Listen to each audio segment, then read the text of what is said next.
किन्नर चुड़ैल। गोरखपुर नाम का एक गांव हुआ करता था। उस गांव में ज्यादा लोग नहीं रहते थे। उस गांव में एक गर्भवती विधवा औरत रहती थी। उस औरत का नाम कमला था। कमला अपने घर में अकेली रहती थी। उसके पति की सारी जायदाद उसके नाम हो गई थी, पर सभी गांव वाले उस औरत को मनहूस औरत समझा करते थे और सभी उससे नफरत किया करते थे।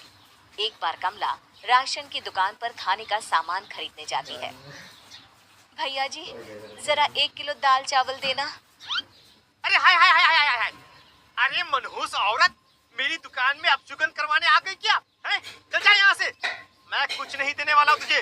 भाग भाग यहाँ से, चल जा निकल। भैया जी, ऐसा मत कहिए। मैं गर्भवती हूँ, मुझे खाने की बहुत जरूरत है। मुझे खाना दे दीजिए। दुकानदार कमला को वहां से धक्के मारकर भगा देता है। तभी कमला रोते रोते उस गांव के किन्नरों के इलाके में आ जाती है।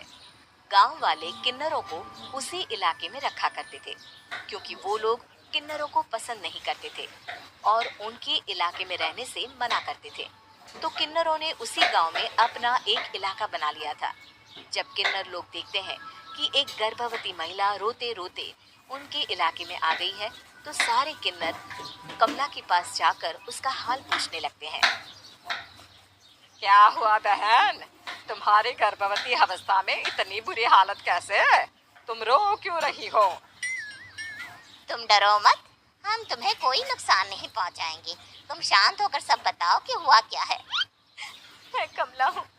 मैं गांव के दूसरे इलाके से आई हूँ। 2 महीने पहले ही मेरे पति की मौत हुई है। मुझे गांव के लोग मनहूस मानते हैं, क्योंकि मैं विधवा हूँ और गर्भवती भी। वहाँ के लोग मुझे खाने के लिए कुछ बेचने के लिए भी तैयार नहीं, जिससे मेरा गुजारा नहीं हो रहा था। कोई बात नहीं कमला, हम तुम्हारा ख्याल रखेंगे। किन्नर लोग कमला को एक खाली घर में रहने के लिए जगह दे देते हैं और उसकी देखभाल भी करते हैं। कुछ ही महीने बाद कमला अपने बच्चे को जन्म देती है, पर अफसोस, कमला बच्चे को जन्म देते ही अपनी जान गंवा देती है। जब सब किन्नर बच्चे को देखते हैं तो बहुत खुश हो जाते हैं, क्योंकि वो बच्चा भी किन्नर ही था। कमला ने एक किन्नर बच्चे को जन्म दिया था। अब इस बच्चे की देखभाल कौन करेगा? हम तो इस बच्चे को गांव के दूसरे इलाके में भी नहीं भेज सकते। और तो क्या हुआ, इस बच्चे की माँ नहीं रही तो हम इसे पालेंगे।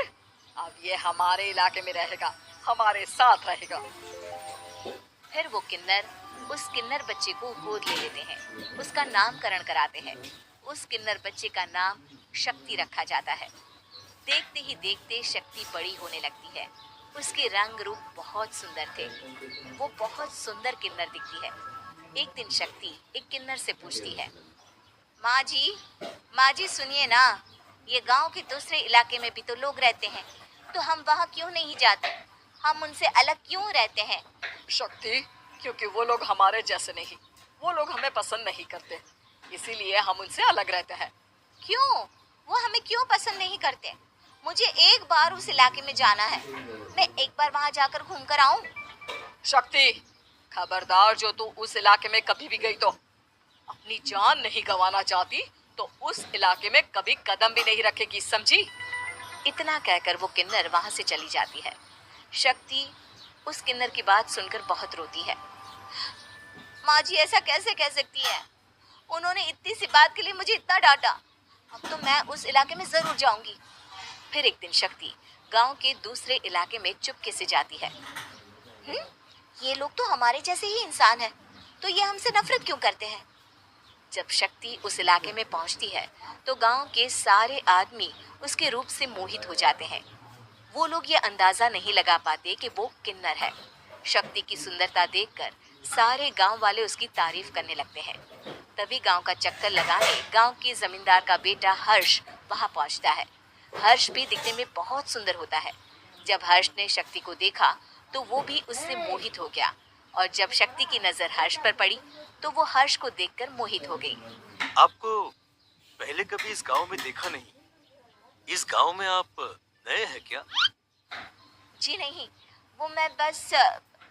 तभी शक्ति बोलते बोलते रुक जाती है और मन में सोचने लगती है।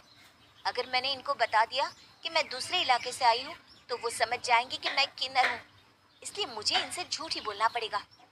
शक्ति हर्ष को कहती है, जी हाँ, मैं इस गांव में नई आई हूँ, यहाँ अकेली रहती हूँ। वैसे आप कौन है? आप भी इसी गांव में रहते हैं? जी हाँ, मैं इस गांव के जमींदार का बेटा हूँ। आपको किसी भी चीज की जरूरत पड़े तो आप मुझे बता देना, मुझे अच्छा लगेगा। ऐसे ही शक्ति और हर्ष एक दूसरे से रोज मिलने लगते। वो दोनों अपने प्यार का इजहार करने एक दूसरे से मिलने जाते हैं। तभी शक्ति का पीछा करते करते एक किन्नर वहां आ जाती है। शक्ति, शक्ति, मैं तुमसे बहुत प्यार करता हूँ। मैं तुमसे शादी करना चाहता हूँ। क्या क्या तुम मुझसे शादी करोगी? हाँ हर्ष, मैं तुमसे शादी करूंगी, पर मैं तुमको अपने बारे में एक सच्चाई बताना चाहती हूँ जो मैंने तुमसे छुपा कर रखी है। तभी उनके बीच में ही वो किन्नर आ जाती है। शक्ति, तेरी हिम्मत कैसे हुई ऐसा करने की? वो किन्नर शक्ति को खींचकर गांव के जमींदार के पास ले जाती है। हर्ष भी वहां शक्ति को बचाने के लिए पहुंच जाता है। जमींदार शक्ति और हर्ष के प्यार के बारे में सुनकर गुस्से में आ जाता है और शक्ति को गांव के बाहर निकालने की सजा देता है। शक्ति ये बात सहन नहीं कर पाती और कुएं में कूदकर अपनी जान दे देती है। जमींदार हर्ष की शादी गांव की एक लड़की से करवा देता है, पर हर्ष इस शादी से खुश नहीं होता। शक्ति अपना बदला लेने के लिए मरने के बाद किन्नर चुड़ैल बन जाती है। अब मैं इन गांव वालों को नहीं छोड़ूंगी, अब इनसे मैं अपने प्यार का बदला लूंगी। किन्नर चुड़ैल गांव वालों को परेशान करना शुरू कर देती है। एक बार वो रात को गांव के खेतों में पहुंच जाती है और वहां आग लगा देती है। सारी फसल जल के राख हो जाती है। जब एक आदमी रात को उठकर देखता है कि खेत में आग लग गई है तो वो वहां पहुंच जाता है। वो देखता है कि खेतों के बीचों बीच एक किन्नर चुड़ैल खड़ी है और वहां खड़े होकर ताली बजा रही है। गांव वाला किन्नर चुड़ैल को देखकर बेहोश हो जाता है। जब सुबह उस आदमी को होश आता है तो वो सीधा जमींदार के पास जाता है। अरे जमींदार साहब, अरे वो किन्नर चुड़ैल ने मेरी सारी फसल जला दी। अब मैं क्या करूंगा? क्या होगा मेरा? जमींदार चुड़ैल किन्नर का नाम सुनते ही सब कुछ समझ जाता है। अब वो बहुत डर जाता है।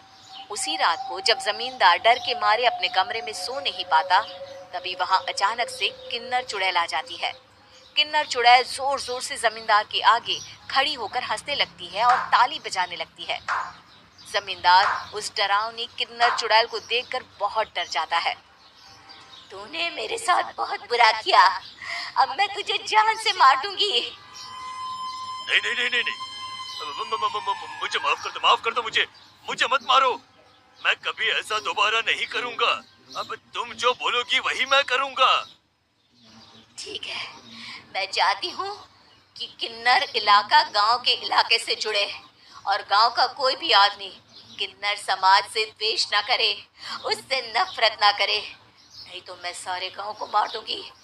और तुम गांव में एक नया कानून बनाओ कि अगर किसी ने भी किन्नर समाज को हानि पहुंचाने की कोशिश भी करी या इनसे भेदभाव करने की भी कोशिश करी तो उनको कड़ी से कड़ी सजा मिलेगी। हाँ हाँ हाँ हाँ, मैं ऐसा ही करूंगा। तुम जो बोलोगी वो मैं करूंगा, पर मुझे जाने दो प्लीज। तब वो किन्नर चुड़ैल वहां से चली जाती है।